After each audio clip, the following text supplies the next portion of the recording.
Chapter 47. Delivery of the message of Krishna to the gopis. When the gopis saw Uddhava, they observed that his features almost exactly resembled those of Krishna, and they could understand that he was a great devotee of Krishna's. His arms were very long, and his eyes were just like the petals of the lotus flower. He was dressed in yellow garments and wore a garland of lotus flowers. His face was very beautiful. Having achieved the liberation of Saharupya, and thus having the same bodily features as the Lord, Uddhava looked almost like Krishna. In Krishna's absence, the gopis had been coming dutifully to visit Mother Yashoda's house early in the morning.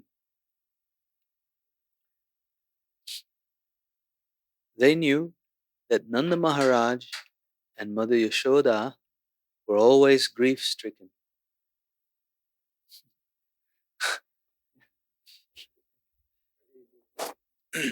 And they had made it their first duty to come and pay their respects to the most exalted elderly personalities of Vrindavan. Seeing the friends of Krishna, Nanda and Yashoda would remember Krishna himself and be satisfied, and the gopis also would be pleased by seeing Nanda and Yashoda. When the gopis saw that Uddhava was representing Krishna even in his bodily features, they thought he must be a soul completely surrendered unto the Supreme Personality of Godhead. They began to contemplate, who is this boy who looks just like Krishna? He has the same eyes like lotus petals, the same raised nose and beautiful face, and he is smiling in the same way. In all respects, he resembles Krishna, Shyama Sundara, the beautiful blackish boy. He is even dressed exactly like Krishna. Where has this boy come from? Who is the fortunate girl who has him for her husband? Thus they talked amongst themselves. They were very anxious to know about him, and because they were simple, unsophisticated village girls, they surrounded Uddhava.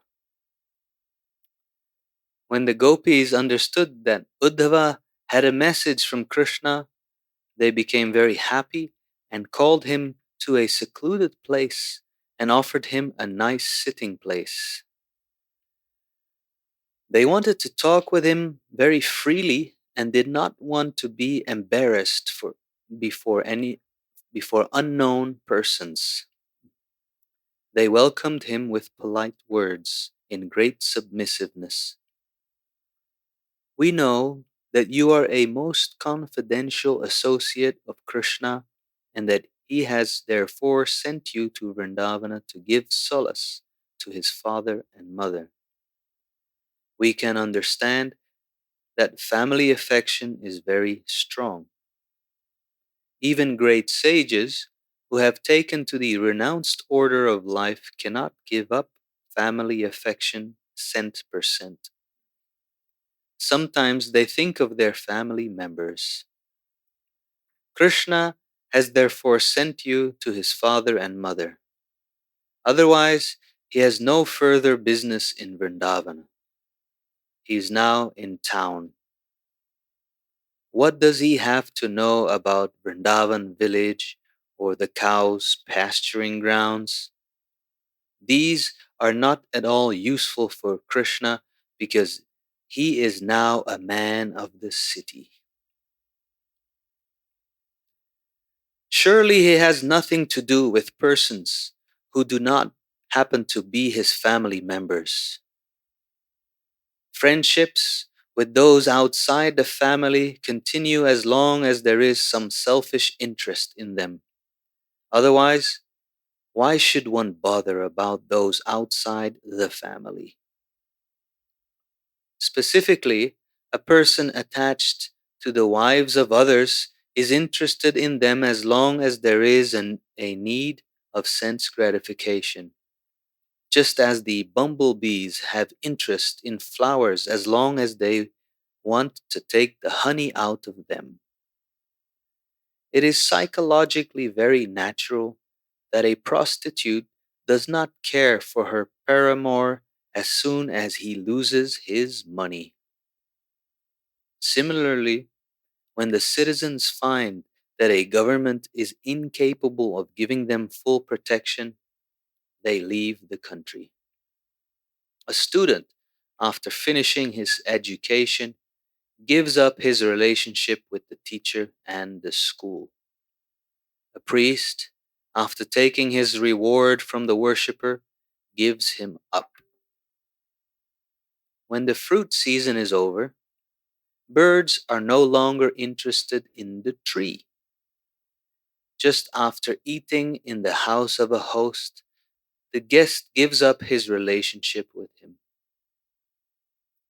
After a forest fire, when there is a scarcity of green grass, deer and other animals give up the forest. And so a man, after enjoying his girlfriend, gives up his connection with her. In this way, all the gopis indirectly accused Krishna by citing many examples. Uddhava understood that the gopis of Vrindavan were all simply absorbed in the thought of Krishna and his childhood activities. While talking about Krishna with Uddhava, they forgot all about their household business. They even forgot about themselves as their interest in Krishna increased more and more. One of the gopis, namely Srimati Radharani, was so much absorbed in thoughts of Krishna by dint of her personal touch with him that she actually began to talk with a bumblebee which was flying there and trying to touch her lotus feet. While the other gopis were talking with Krishna's messenger Uddhava, Srimati Radharani took that bumblebee to be a messenger from Krishna and began to talk with it as follows. Bumblebee, you are accustomed to drinking honey from flower to flower, and therefore you have preferred to be a messenger of Krishna, who is of the same nature as you. I can see on your mustaches the red powder of kunkuma, which was smeared on the flower garland of Krishna, while it was pressed against the breasts of some other girl who is my competitor. You feel very proud because of having touched that garland, and your mustaches have become reddish. You have come here carrying a message for me, anxious to touch my feet. But my dear bumblebee, let me warn you, don't touch me. I don't want any messages from your unreliable master. You are the unreliable servant of an unreliable master. It may be that Srimati Radharani purposely addressed the bumblebee sarcastically in order to indirectly criticize the messenger Uddhava. Like the other gopis, Srimati Radharani saw that Uddhava's bodily features resembled Krishna's, but she also saw Uddhava as being equal to Krishna. Indirectly, therefore, she indicated that Uddhava was as unreliable as Krishna himself. Srimati Radharani wanted to give specific reasons why she was dissatisfied with Krishna and his messenger. She addressed the bumblebee. Your master Krishna is exactly of your quality. You sit down on a flower, and after tasting a little honey, you immediately fly away and sit on another flower and taste. Similarly, only once did your master Krishna give me the chance to taste the touch of his lips, and then he left me altogether. I know also that the goddess of fortune, Lakshmi, who is always in the midst of the lotus flower, is constantly engaged in Krishna's service. But I do not know how she has become so captivated by Krishna and why she is so much attached to Krishna, although she knows his actual character. Maybe she is so much captivated by Krishna's sweet words that she cannot understand his real character. As far as we are concerned, we are more intelligent than the goddess of fortune. We are not going to be cheated anymore by Krishna or his messengers. According to expert opinion, Lakshmi, the goddess of fortune, is a subordinate expansion of Srimati Radharani. As Krishna has numerous expansions of Vishnu Murtis, so his pleasure potency Radharani also has innumerable expansions of goddesses of fortune. Therefore, the goddess of fortune, Lakshmi ji, is always eager to be elevated to the position of the gopis. Srimati Radharani continued, "You foolish bumblebee, you're trying to satisfy me and get a reward by singing the glories of Krishna, but it is a useless attempt. We gopis are bereft of all our possessions. We are away from our homes and families. We know very well about Krishna. We know even more than you. So whatever you make up about him will be old stories to us. Krishna is now in the city and is better known as the friend of Arjuna. He now has many new girlfriends who are no doubt very happy in his association. Because the lusty, burning sensation of their breasts has been satisfied by Krishna, they are now happy. If you go there and glorify Krishna, they may be pleased to reward you. You're just trying to pacify me by your behavior as a flatterer, and therefore you have put your head under my feet. But I know the trick you are trying to play. I know that you are a messenger coming from an even greater trickster, Krishna. Therefore, please leave me. I can understand that you are expert in reuniting two opposing parties, but at the same time you must know that I cannot place my reliance upon you nor upon your master Krishna. We left our husbands, children, and relatives only for Krishna, yet he did not feel any obligation in exchange.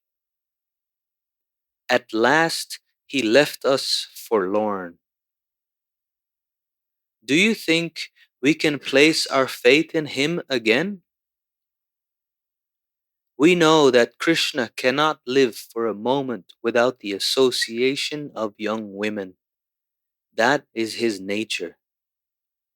He is finding difficulty in Mathura because he is no longer in the village among innocent coward women. He is in aristocratic society and must be feeling difficulty in making friendships with other young girls.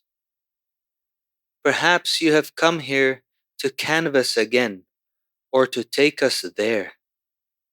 But why should Krishna expect us to go there? He is greatly qualified to entice all other girls, not only in Vrindavan or Mathura, but all over the universe. His wonderfully enchanting smile is so attractive, and the movements of his eyebrows are so beautiful that he can call for any woman from the heavenly, middle, or platonic planets. Even Mahalakshmi, the greatest of all goddesses of fortune, hankers to render him some service. In comparison to all these women of the universe, what are we? We are very insignificant. Krishna advertises himself as magnanimous, and he is praised by great saints. His qualifications would be perfectly utilized if he would only show us some mercy, for we are so much downtrodden and neglected by him. You poor messenger, you're only a less intelligent servant. You do not know how much.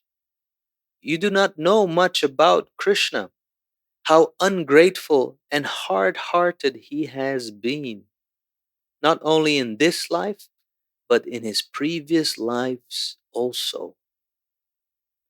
We have all heard this from our grandmother Purnamasi. She has informed us that Krishna was born in a Kshatriya family previous to this birth and was known as Ramachandra. In that birth, instead of killing Vali, an enemy of his friend, in the manner of a Kshatriya, he killed him just like a hunter. A hunter takes a secure hiding place and then kills an animal without facing it. So Lord Ramachandra, as a Kshatriya, should have fought with Vali face to face, but instigated by his friend, he killed him from behind a tree. Thus he deviated from the religious principles of a Kshatriya. Also, he was so attracted by the beauty of Sita that he converted Shurpanakha, the sister of Ravana, into an ugly woman by cutting off her nose and ears. Shurpanakha proposed an intimate relationship with him, and as a Kshatriya, he should have satisfied her. But he was so henpecked that he could not forget Sita Devi and converted Shurpanakha into an ugly woman. Before that birth as a Kshatriya, he took his birth as a Brahmana boy known as Vamana Dev and asked charity from Bali Maharaj. Bali Maharaj was so magnanimous that he gave him whatever he had. Yet Krishna, as Vamana Dev, ungratefully arrested him just like a crow and pushed him down to the Patalari kingdom. We know all about Krishna and how ungrateful he is. But here is the difficulty. In spite of his being so cruel and hard-hearted, it is very difficult for us to give up talking about him. And it is not only we who are unable to give up this talk, but great sages and saintly persons also engage in talking about him. We gopis of Vrindavan do not want to make any more friendship with this blackish boy, but we do not know how we shall be able to give up remembering and talking about his activities. Since Krishna is absolute, he is so-called unkind, his so-called unrelishable as his kind activities. Therefore, saintly persons and great devotees like the gopis cannot give up Krishna in any circumstances. Lord Chaitanya therefore prayed, Krishna, you are free and independent in all respects. You can either embrace me or crush me under your feet, whatever you like. You may make me broken-hearted by not letting me see you throughout my whole life, but you are my only object of love. In my opinion, Srimati Radharani continued, one should not hear about Krishna because as soon as a drop of the nectar of his transcendental activities is poured into the ear, one immediately rises above the duality of attraction and rejection. Being completely freed from the contamination of material attachment, one gives up attachment for this world, including family, home, wife, children, and everything else materially dear to every person. Being deprived of all material acquisitions, one makes his relatives and himself unhappy. Then he wanders in search of Krishna, either as a human being or in other species of life, even as a bird, and voluntarily accepts the profession of a mendicant. It is very difficult to actually understand Krishna, his name, his qualities, his form, his pastimes, his paraphernalia, and his entourage. Srimati Radharani continued to speak to the black messenger of Krishna. Please do not talk any more about Krishna.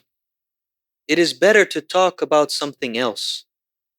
We are already doomed, like the black spotted she deer in the forest who are enchanted by the sweet musical vibration of the hunter.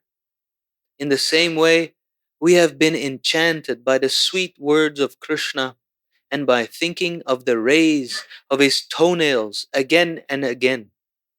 We are becoming more and more lusty for his association. Therefore, I request you not to talk of Krishna anymore. These talks of Radharani with the bumblebee messenger, including her accusing Krishna in so many ways, and at the same time expressing her inability to give up talking about him, are signs of the topmost transcendental ecstasy called Mahabhav. The ecstatic Mahabhava manifestation is possible only in the persons of Radharani and her associates. Great acharyas like Srila Rupa Goswami and Vishwanath Chakravarti Thakur have analyzed these Mahabhava speeches of Srimati Radharani and described their different varieties, such as Udghurna or bewilderment and Jalpa Pratijalpa or talking in different ways. These are the signs of Ujjvala Rasa, or the brightest jewel of love of God. While Radharani was talking with the bee, and the bee was flying hither and thither, it all of a sudden disappeared from her sight. She was in full mourning due to separation from Krishna and felt ecstasy by talking with the bee. But as soon as the bee disappeared, she became almost mad, thinking that the messenger bee might have returned to Krishna to inform him all about her talking against him. Krishna must be very sorry to hear it, she thought. In this way, she was overwhelmed by another type of ecstasy. In the meantime, the bee, flying hither and thither, appeared before her again. She thought, Krishna is still kind to me. In spite of the messengers carrying disruptive messages, he is so kind that he has again to sent the bee to take me to him. Srimati Radharani was very careful this time not to say anything against Krishna. My dear friend, I welcome you, she said. Krishna is so kind that he has again sent you. Krishna is so kind and affectionate to me that he has fortunately sent you back in spite of your carrying my message against him. All good fortune to you, my dear friend. Now you may ask from me whatever you want. I shall give you anything because you are so kind to me. You have come to take me to Krishna because he is not able to come here, being surrounded by new girlfriends in Mathura. But you are a tiny creature. How can you take me there? How will you be able to help me meet Krishna while he is taking rest there with the goddess of fortune and embracing her to his chest? Never mind.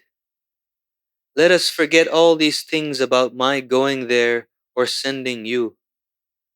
Please let me know how Krishna is faring in Mathura. Tell me if he still remembers his foster father Nanda Maharaj, his affectionate mother Yashoda, his coward friends, and his poor friends like us, the gopis. I am sure he must sometimes sing about us, who served him just like maid servants without any payment. Is there any possibility that Krishna will come back and place his aguru scented hand on our heads? Please put all these inquiries to Krishna. Uddhava was standing near, and he heard Radharani talking in this way, as if she had become almost mad for Krishna. He was exceedingly surprised at how the gopis were accustomed to thinking of Krishna constantly in that topmost ecstasy of Mahabhav love. He had brought a message in writing from Krishna, and now he wanted to present it before the gopis just to pacify them. He said, My dear gopis, your mission of human life is now successful. You are all wonderful devotees of the Supreme Personality of Godhead. Therefore, you are eligible to be worshipped by all kinds of people. You are worshipable throughout the three worlds because your minds are wonderfully absorbed in the thought of Vasudeva Krishna. He is the goal of all pious activities and ritualistic performances, such as giving charity, rigidly following the austerities of vows, undergoing severe penances, and igniting the fire of sacrifice.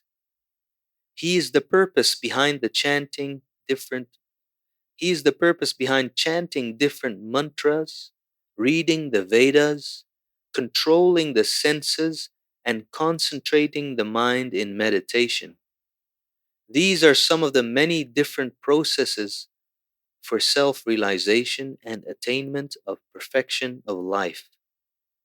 But actually, they are meant only for realizing Krishna and dovetailing oneself in the transcendental loving service of the Supreme Personality of Godhead. Unquote.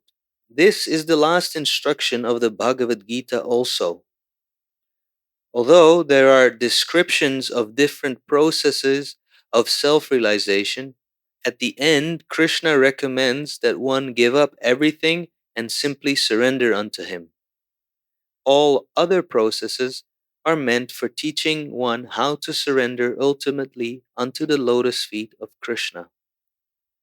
The Bhagavad Gita also says that This surrendering process is completed by a sincere person after executing the processes of self realization in wisdom and austerity for many births.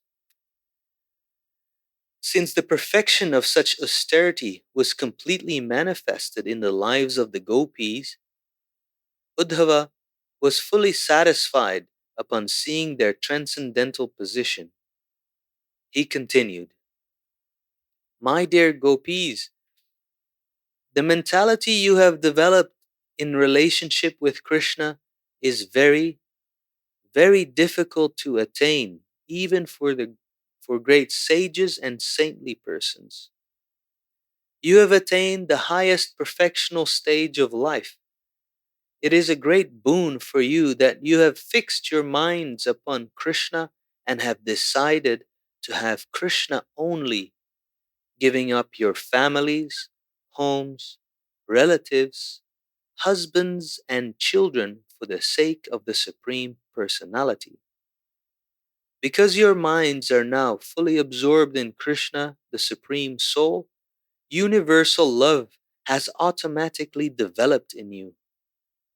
I think myself very fortunate that I have been favored by your grace to see you in this situation."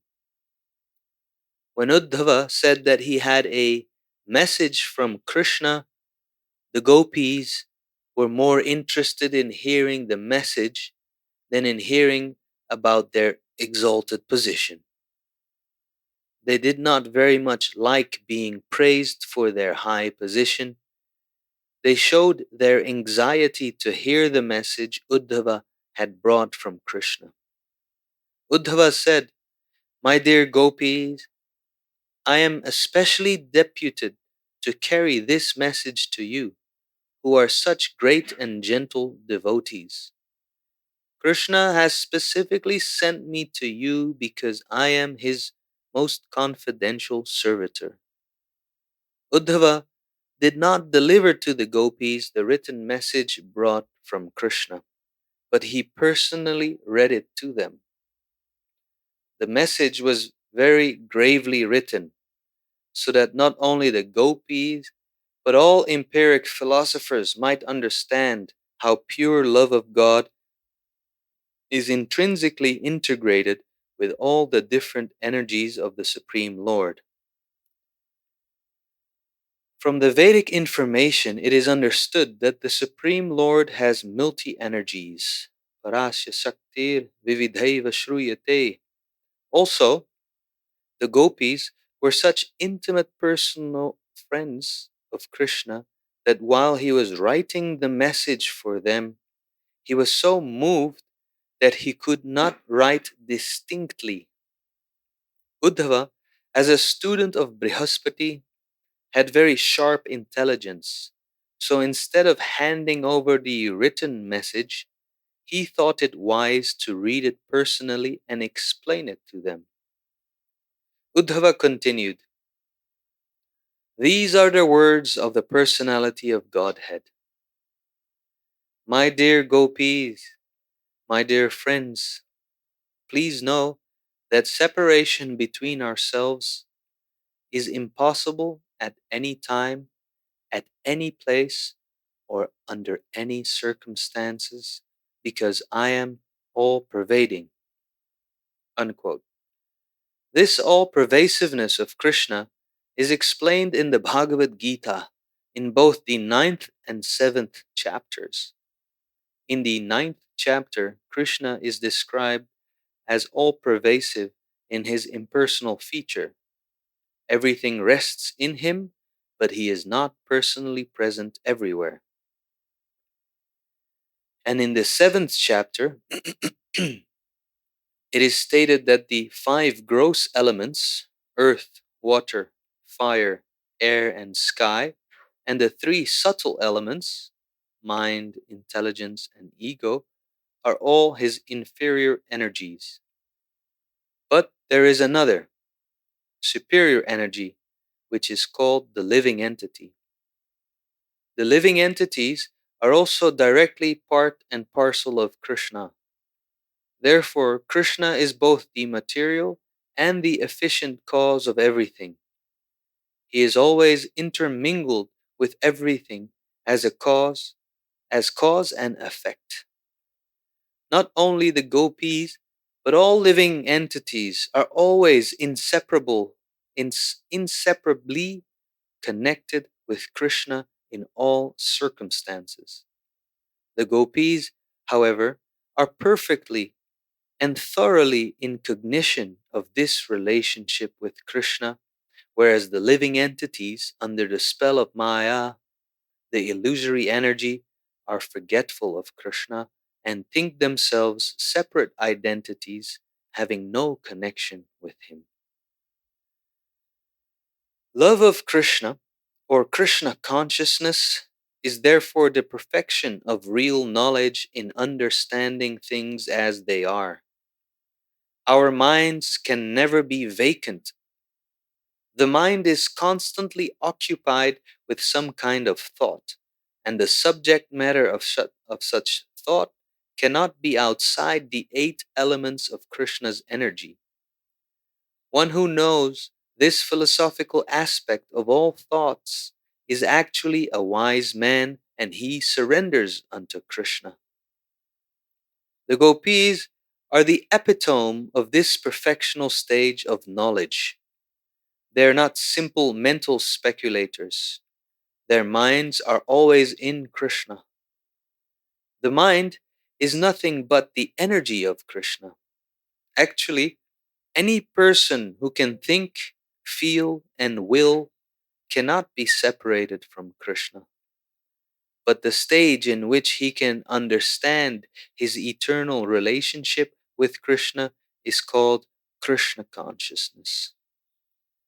The diseased condition in which he cannot understand his eternal relationship with Krishna is the contaminated stage, or Maya. Since the gopis are on the platform of pure transcendental knowledge, their minds are always filled with Krishna consciousness. For example, as there is no separation between fire and air, there is no separation between Krishna and the living entities. When the living entities forget Krishna, they are not in their normal condition. As for the gopis, because they are always thinking of Krishna, they are on the absolute stage of perfection in knowledge. The so called empiric philosophers sometimes think that the path of bhakti is meant for the less intelligent, but unless the so called man of knowledge comes to the platform of bhakti, his knowledge is certainly impure and imperfect. Actually, the stage of forgetfulness of our eternal relationship with Krishna is separation. But that is also illusory because there is no such separation. The gopis were not situated in that illusory condition of life, so even from the philosophical point of view, for them there was no separation. Uddhava continued reading Krishna's message. Nothing is separate from me. The whole cosmic manifestation is resting on me and is not separate from me. Before the creation, I was existing. This is confirmed in the Vedic literature. Eko vai narayana asinna brahma neshanaha. Before creation, there was only Narayana. There was no Brahma and no Shiva. The whole cosmic manifestation is manipulated by the three modes of material nature. It is said that Brahma, the incarnation of the quality of passion, created this universe. But Brahma is the secondary creator. The original creator is Narayana. This is confirmed by Shankaracharya. Narayana paro vyaktat. Narayana is transcendental beyond this cosmic creation. In this way, nothing within this cosmic manifestation is separate from Krishna. Although Krishna's original form is not visible in everything, Krishna creates, maintains, and annihilates the whole cosmic manifestation by expanding himself in different incarnations. Everything is Krishna, and everything depends on Krishna, but he is not perceived in the material energy, and therefore it is called Maya or illusion. In the spiritual energy, however, Krishna is perceived at every step in all circumstances. This perfectional stage of understanding is represented by the gopis. As Krishna is always aloof from the cosmic manifestation, although it is completely dependent on him, so a living entity is also completely aloof from his material conditioned life, although the material body has developed on the basis of spiritual existence. In the Bhagavad Gita, the whole cosmic manifestation is accepted as the mother of the living entities, and Krishna is the father. As the father impregnates the mother by injecting the living entity within the womb, Krishna injects all the living entities into the womb of the material nature. They come out in different bodies according to their different fruitive activities. But in all circumstances, the living entity is aloof from this material conditioned life. If we simply study our own bodies, we can understand how a living entity is always aloof from this bodily engagement. Every action of the body takes place by the interaction of the three modes of material nature. We can see at every moment many changes taking place in our bodies. But the spirit soul is aloof from all changes. One can neither create nor annihilate nor interfere with the actions of material nature. The living entity is therefore entrapped by the material body and conditioned in three stages, namely, while awake, asleep, and unconscious. The mind acts throughout all three conditions of life.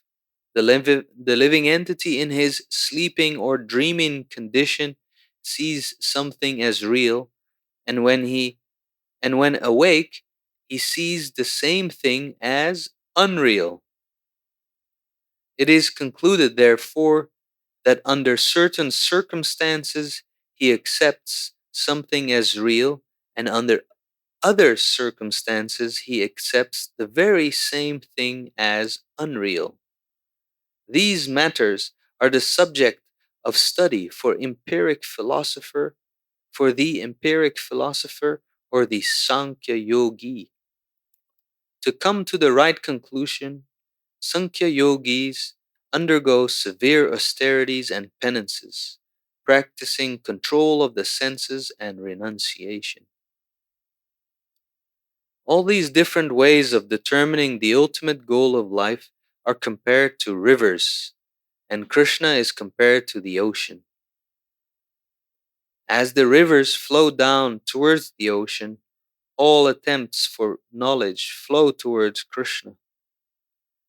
After many, many births of endeavor, when one actually comes to Krishna, he attains the perfectional stage. Krishna says in the Bhagavad Gita, Klesho dikataraste avyakta shakta chetasam. All are pursuing the path of realizing me, but those who Uddhava, will you kindly let us know if Krishna sometimes remembers us while in the midst of other women? Another gopi inquired, does he remember that night in the midst of the Kumuda flowers and moonlight when Vrindavan became exceedingly beautiful? Krishna was dancing with us, and the atmosphere was surcharged with the sound of foot bells. We exchanged pleasing conversation then. Does he remember that particular night? We remember that night and we feel separation. Separation from Krishna makes us agitated, as if there were fire in our bodies. Does he propose to come back to Vrindavan to extinguish that fire, just as a cloud appears in the sky to extinguish a forest fire by its downpour? Another gopi said, Krishna has killed his enemy, and he has victoriously achieved the kingdom of Kamsa. Maybe he is married with a king's daughter by this time and living happily among his kinsmen and friends. Therefore, why should he come to this village of Vrindavan?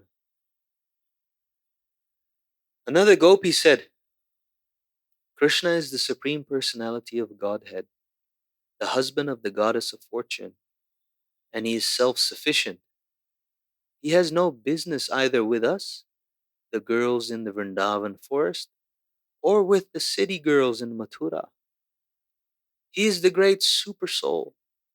He has nothing to do with any of us, either here or there. Another gopi said, it is an unreasonable hope for us to expect Krishna to come back to Vrindavan. We should try instead to be happy in disappointment. Even Pingala, the great prostitute, said that disappointment is the greatest pleasure. We all know these things, but it is very difficult for us to give up the expectation of Krishna's coming back. Who can forget a solitary conversation with Krishna, on whose chest the goddess of fortune always remained, in spite of Krishna's not desiring her? My dear Uddhava, Vrindavan is the land of rivers, forests, and cows. Here the vibration of the flute was heard, and Krishna, along with his elder brother Sri Balaram, enjoyed the atmosphere in our company. Thus, the environment of Vrindavan constantly reminds us of Krishna and Balaram. On the land of Vrindavan are the impressions of his footprints, the residence of the goddess of fortune, and because of such signs, we cannot forget Krishna. Unquote. The gopis further expressed that Vrindavan was still full of all opulence and good fortune. There was no scarcity or want in Vrindavan as far as material necessities were concerned. But in spite of such opulence, they could not forget Krishna and Balaram. Quote, we constantly remember various attractive features of beautiful Krishna, his walking, his smiling, his joking words. We have all become lost by the dealings of Krishna, and it is impossible for us to forget him. We always pray to him, exclaiming, Dear Lord, dear husband of the goddess of fortune, dear Lord of Vrindavan, and deliverer of the distressed devotees, we have now fallen and merged into an ocean of distress. Please, therefore, come back to Vrindavan and deliver us from this pitiable condition.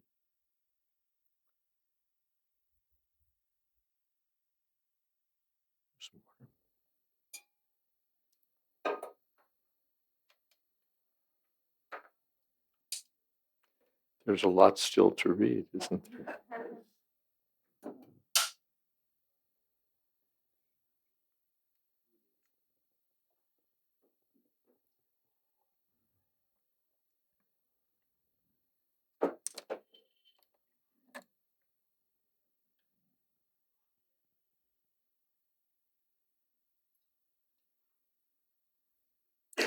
Well, shall we stop here for now and come and continue tomorrow? Om Jnana Timirandasya Gyananjana Sadakaya Chakshurmilitam jena tasmai Shri Gurave Namah. Shri Chaitanya Manobhistam Stapitam jena bhutale. Swayam Rupakada Mahyam Dati Shapadantikam.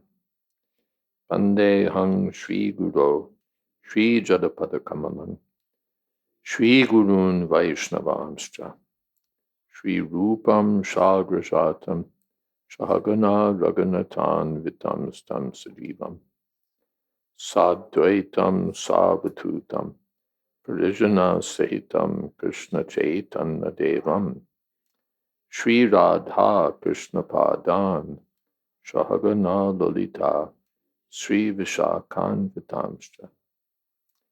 He Krishna Karuna Sindho Dinabandho Jagatpate Gopesha Gopika Kanta Radha Kanta Namostute Tapta Kamshana Gaurangi Radhe Vrindavaneshwari Vrishabhanu Sute Devi Pranamami Horipriye Vanchako Pitarubhyascha Kripa Sindho Pyevacha Patita Nam Pavanebhyo Vaishnavebhyo Namo Namah.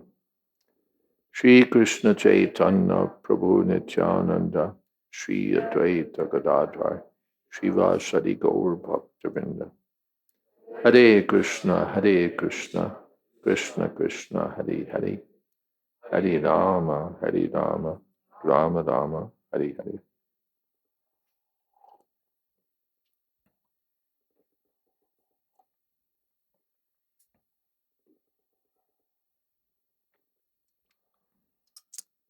Well, there's quite a lot here, and our time is short. I was thinking that maybe we should just have kirtan to fill up our time, and then we can continue tomorrow, finish the chapter, and discuss. Does that seem like a good strategy?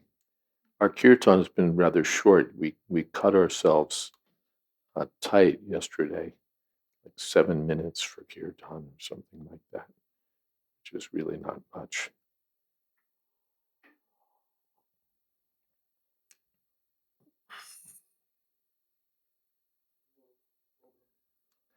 Oh, tomorrow's program at Maharaj's house. Tomorrow's at 5:30.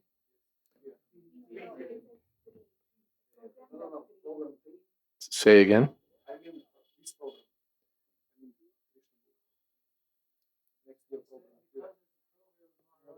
Start again. Tomorrow's okay because so there's a program on account of Nityananda Trayodashi. Okay, I wasn't informed of that. You were meant to tell me after class. Okay. So then we won't meet tomorrow here. Oh, what time is his? I heard 5:30. Hold on. Wait a second. Okay, so 3 o'clock is his program. So he's suggesting that we start at 5:30 with this program. Okay, now we have the complete. It's good that we stopped early.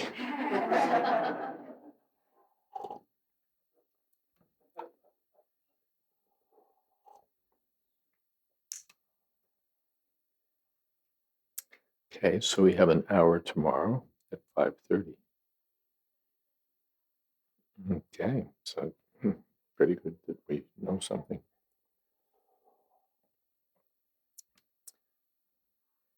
And there's fasting till when tomorrow? Till noon. Okay, so you'll fast, and then there's a program at 3, and then there's this program at 5:30. Okay. And there must be And the temple, what are they doing something also that we need to know about and figure? What's their program? Wow.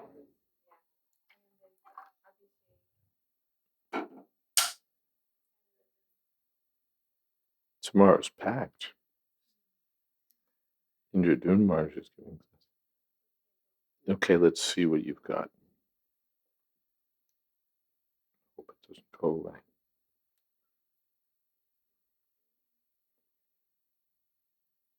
Okay, and it's only one size.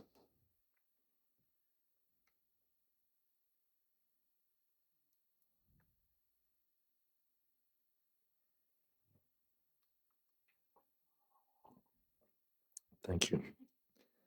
That's why they have 4 hands in Vipin. Now we've done it.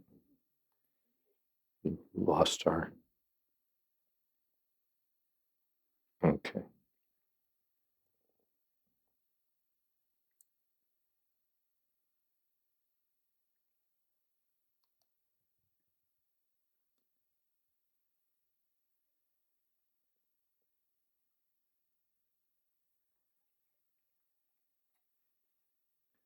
So first, I see. And there's Maha Abhishek, 10:15.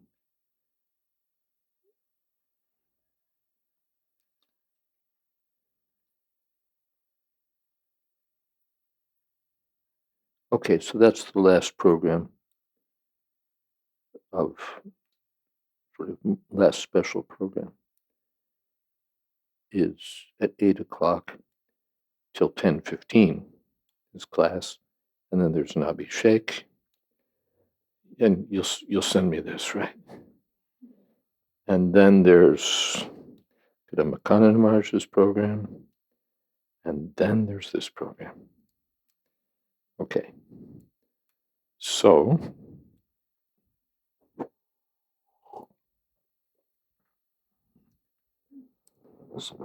that confirms our original intention that we should spend the rest of the time today doing kirtan, and tomorrow we should be able to finish the rest of the chapter. There's not so much left, and discuss, and that's it, except for determining who's leading kirtan this evening. Who is leading the kirtan? Who's volunteering to lead the kirtan?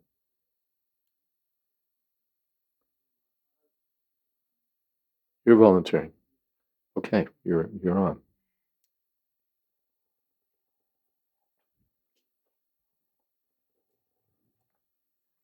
Thank you very much for coming, and take some prasad before you go, please. Who has the prasad? You do. You're in the right place. Good.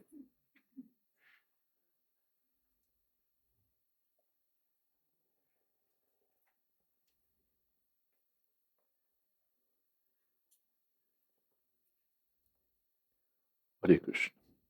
This goes to you. And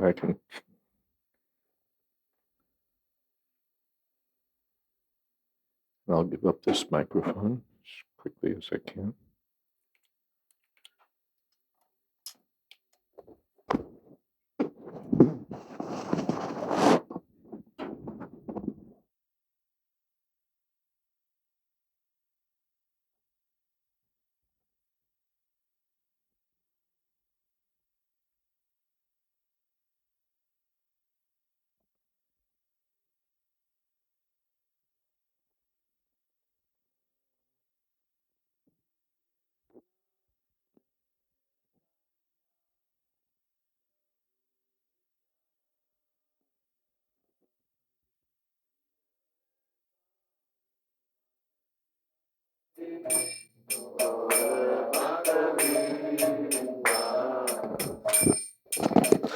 Hare Krishna, Hare Krishna, Krishna Krishna, Hare Hare, Hare Rama, Hare Rama, Rama Rama, Hare Hare. Hare Krishna, Hare Krishna, Krishna Krishna, Hare Hare, Hare Rama, Hare Rama, Rama Rama, Hare Hare.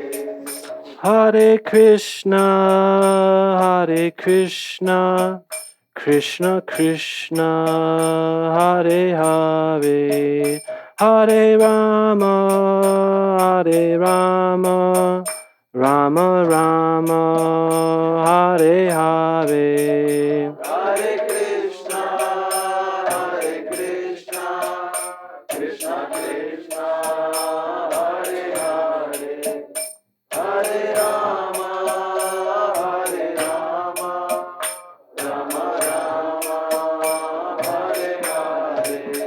Hare Krishna, Hare Krishna, Krishna Krishna, Hare Hare, Hare Rama, Hare Rama, Rama Rama, Hare Hare. Hare Krishna, Hare Krishna, Krishna Krishna, Hare Hare, Hare Rama, Hare Rama, Rama Rama, Hare Hare.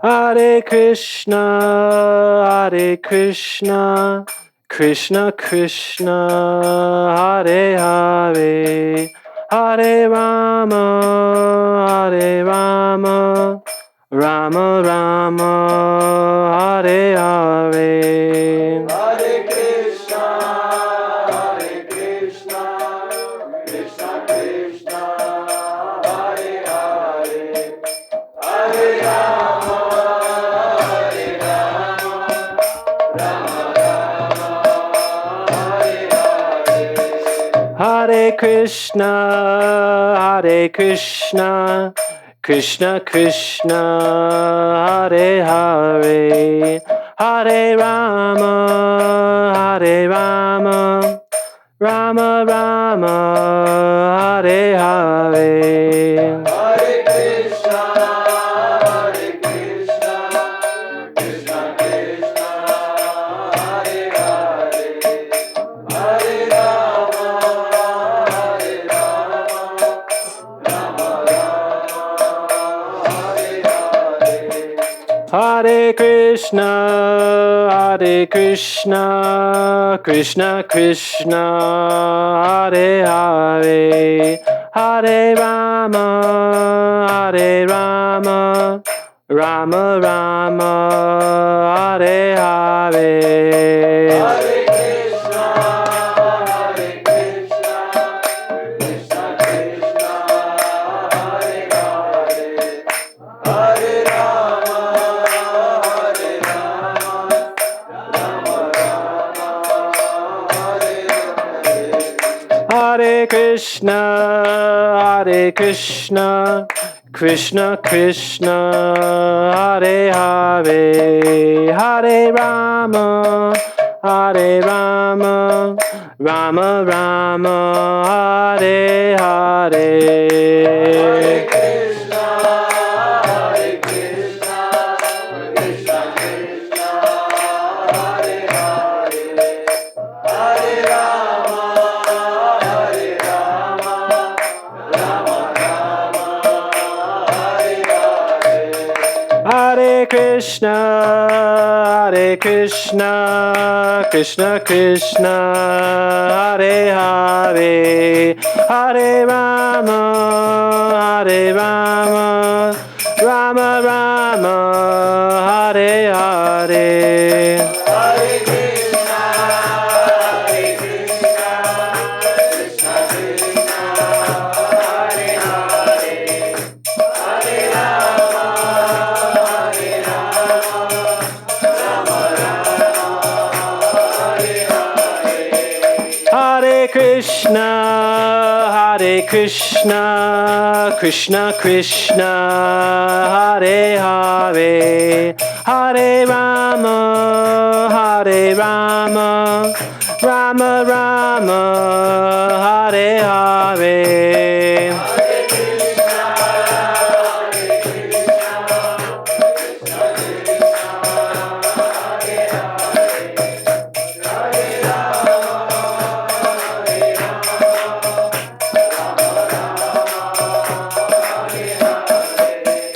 Hare Krishna, Hare Krishna, Krishna Krishna, Hare Hare, Hare Rama, Hare Rama, Rama Rama, Hare Hare.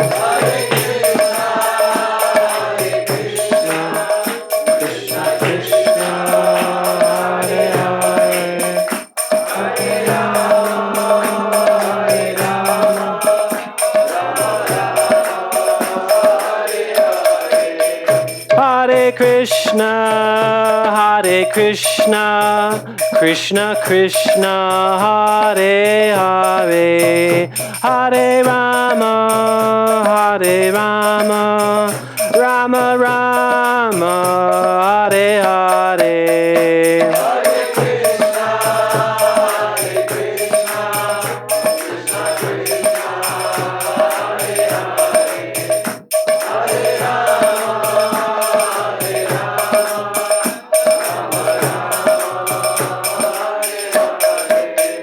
Hare Krishna, Hare Krishna, Krishna Krishna, Hare Hare, Hare Rama, Hare Rama, Rama Rama, Hare Hare.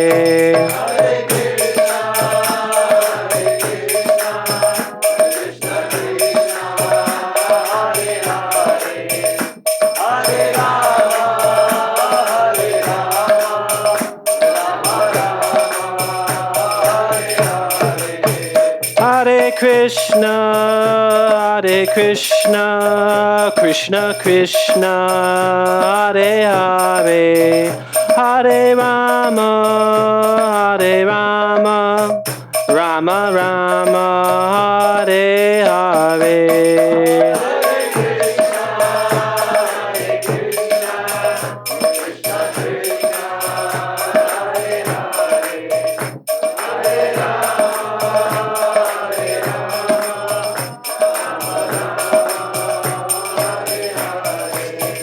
Hare Krishna, Hare Krishna, Krishna Krishna, Hare Hare, Hare Rama, Hare Rama, Rama Rama, Hare Hare.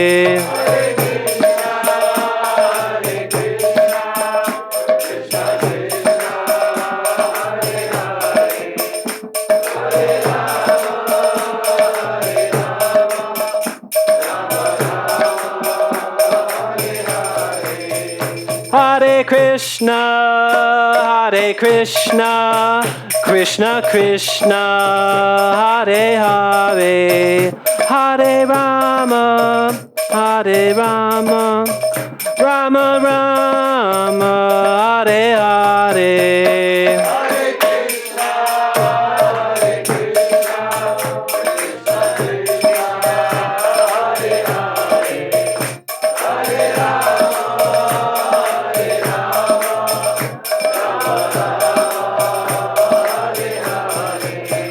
Hare Krishna, Hare Krishna, Krishna Krishna, Hare Hare, Hare Rama, Hare Rama, Rama Rama, Hare Hare.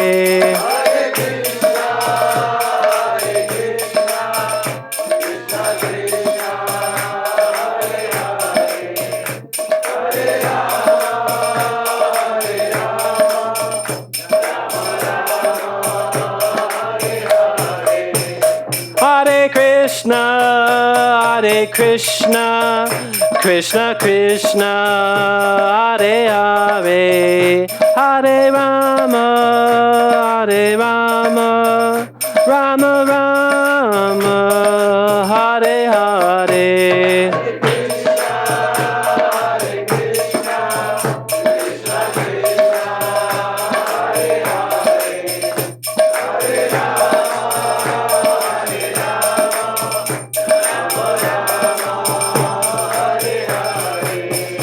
Hare Krishna, Hare Krishna, Krishna Krishna, Hare Hare, Hare Rama, Hare Rama, Rama Rama, Hare Hare.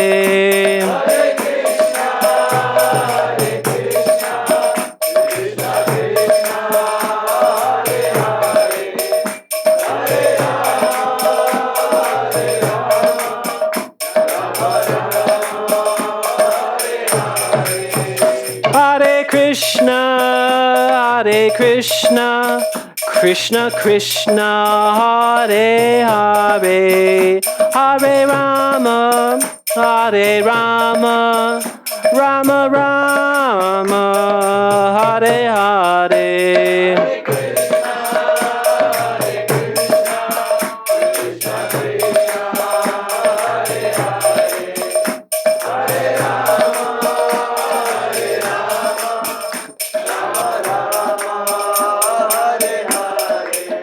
Hare Krishna, Hare Krishna, Krishna Krishna, Hare Hare, Hare Rama, Hare Rama, Rama Rama, Hare Hare.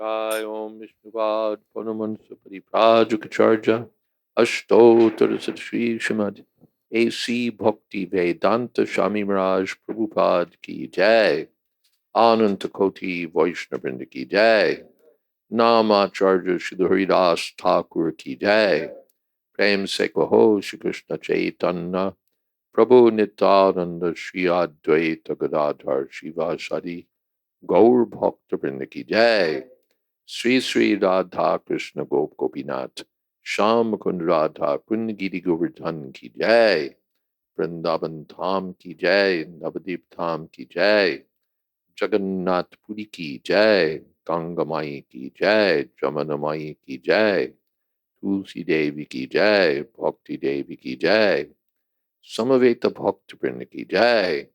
All glories to the assembled devotees. All glories to the assembled devotees. All glories to the assembled devotees. Gaur Premanande. Thank you all very much, and we're 5:30 tomorrow.